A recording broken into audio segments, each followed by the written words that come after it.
Jitu Goswami welcome.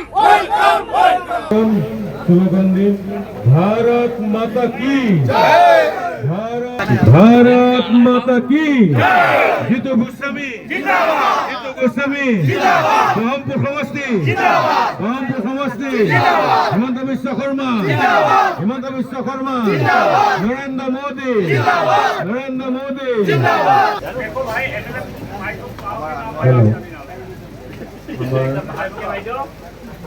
আঞ্চলিক সদস্য ৰাঙলো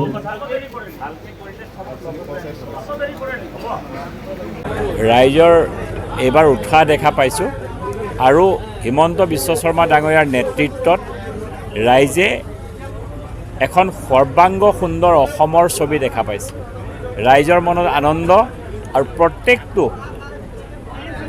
সৰু সৰু ভিতৰুৱা জেগাৰ পৰা ৰাইজে এবাৰ উৎসাহিত হৈ ওলাই আহিছে আৰু ভাবিছে যে এইবাৰ বিজেপি চৰকাৰ হ'ব, চবে আশীৰ্বাদ দিব আহিছে। বহৰমপুৰ সমষ্টিত কংগ্ৰেছ মুক্ত বহৰমপুৰ আৰু সকলো যুৱশক্তি যিমান যুৱক আছে যুৱকসকলে ভাবিছে যে যদি বহৰমপুৰখন নিৰ্মাণ হয় হিমন্ত বিশ্ব শৰ্মা ডাঙৰীয়াৰ দৰে নেতাৰ নেতৃত্বত অসমখনত যদি মুখ্যমন্ত্ৰী হয় আৰু আমাৰ বহৰমপুৰতো সুন্দৰ হ'ব, সৰ্বাংগ হ'ব, তাৰ কাৰণে সকলো ওলাই আহিছে। আমাৰ প্ৰচাৰটো আমাৰ ষ্টাইলত আমি কৰি যাওঁ। আমাৰ কথা হ'ল আমি ৰাইজৰ ওচৰলৈ যাম। ইলেকশ্যন আহিছে, প্ৰত্যেকটো বুথে বুথে গৈ ৰাইজক আমি আহ্বান জনাম যে আমি যোৱা 5 বছৰত এইখিনি কাম কৰিলোঁ, আপোনালোকে অহা 5 বছৰৰ কাৰণে আমাক আশীৰ্বাদ দিব নে নিদিয়ে সেইটো আমি প্ৰত্যেককে গৈ আমি প্ৰত্যেকখন চুকে কোণে বুথে বুথে গৈ আমি ৰাইজক আহ্বান জনাম। সেইটো আমাৰ দায়িত্ব।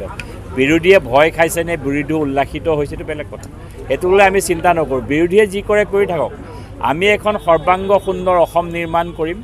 হিমন্ত বিশ্ব শৰ্মা ডাঙৰীয়াক দ্বিতীয়বাৰৰ কাৰণে মুখ্যমন্ত্ৰী বনাম আৰু বহৰমপুৰ সমষ্টিত দ্বিতীয়বাৰৰ কাৰণে বিজেপি চৰকাৰ হ'ব আৰু প্ৰত্যেকজন যুৱক যুৱতীৰ ইয়াত উন্নয়ন হ'ব। আমি আজি জইন কৰিবলগীয়া হৈছে। চাওক, আজি আমাৰ বহৰমপুৰ সমষ্টিত যিজন মানে আমাৰ প্ৰাৰ্থী বৰ্তমানে মাননীয় আমাৰ যিজন জিতু গোস্বামী ডাঙৰীয়া মহোদয় আজি আমাৰ এই যমুনামুখ সমষ্টিটো ইউডিএফৰ কবলত আছিল।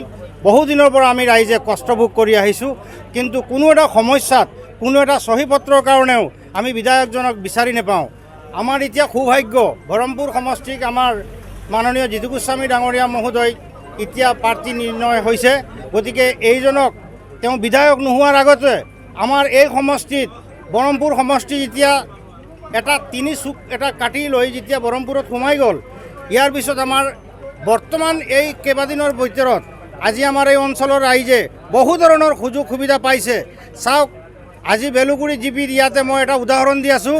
এটা ট্ৰেন্সমিটাৰ বেয়া হৈছিল গৰম কালৰ সময়ত। এই সময়তে আমি আমাৰ মাননীয় শ্ৰীযুত জিতু গোস্বামী ডাঙৰীয়া মহোদয়ৰ ওচৰত আহিছিলোঁ যে আমাৰ এই অঞ্চলৰ ৰাইজে গৰমত অসুবিধা পাইছে, মহোদয় আপুনি কিবা এটা ব্যৱস্থা কৰি দিয়ক। আমাৰ জিতু গোস্বামী ডাঙৰীয়া মহোদয় তৎক্ষণাৎভাৱে তেওঁৰ পেইডত লিখি দিছে, ইমিডিয়েট ককনজুৰি গাঁৱতে ট্ৰেন্সমিটাৰটো লাগি যাব লাগে, ৰাইজৰ সুবিধা হ'ব লাগে, ৰাইজে শান্তি পাব লাগে। গতিকে যিকোনো কামতে তেওঁ ইমিডিয়েটলি একশ্যন লয়।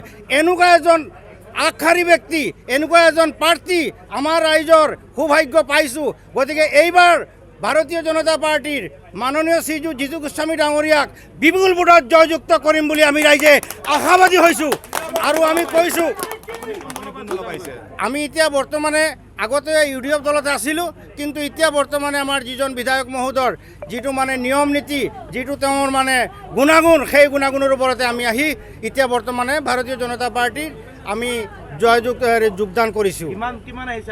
এতিয়া বৰ্তমানে আমাৰ ইয়াতে প্ৰায় 400ৰ ওপৰতে মানুহ আহিছে। কিন্তু আমি এইটো সকলো ৰাইজক কৈছোঁ, ৰাইজ কাৰোবাৰ প্ৰলোভনত নপৰি আপোনালোকৰ বহুমূলীয়া ভোটটো কাৰোবাৰৰ প্ৰলোভনত নপৰি লাখটকীয়া ভোটাৰ মূল্য অনাহাৰে নেহেৰাই মাননীয় শ্ৰীযুত আমাৰ জিতু গোস্বামী ডাঙৰীয়াৰ ছবিত ভোট দি জয়যুক্ত কৰিবৰ কাৰণে সকলো ৰাইজক মই আহ্বান জনাইছোঁ। আপুনি বিচৰা বাতৰি পাব কেৱল নিউজ 18 এপত। নিউজ 18 এপ ডাউনলোড কৰিবলৈ স্কেন কৰক এই QR কোড। গুগল প্লে ষ্টৰতো পাব এই নিউজ 18 এপ।